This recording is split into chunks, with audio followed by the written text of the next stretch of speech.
আর আপনাদের উদ্যোগটা ঠিক কিরকম ধরনের জানেন? আমি একটা উদাহরণ দিয়ে বোঝাই।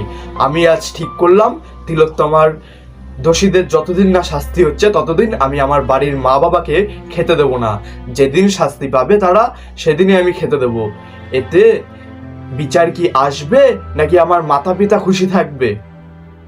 আমি যদি মাতা পিতাকে খেতে না দিই তবে কিছু এনজিও এসে ঠিক ওনাদের মুখে খাদ্য তুলে দিয়ে যাবেন।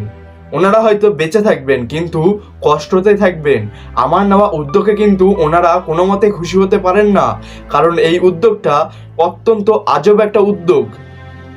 এরকমভাবেই এখানে এনজিও হচ্ছে পাড়ার দুর্গাপুজোর কমিটির সদস্যরা, যারা নিজেদের সামর্থ্য মতো পুজো কিন্তু নামিয়ে নেবেন। কিন্তু দুর্গা মা তো আপনারও মা।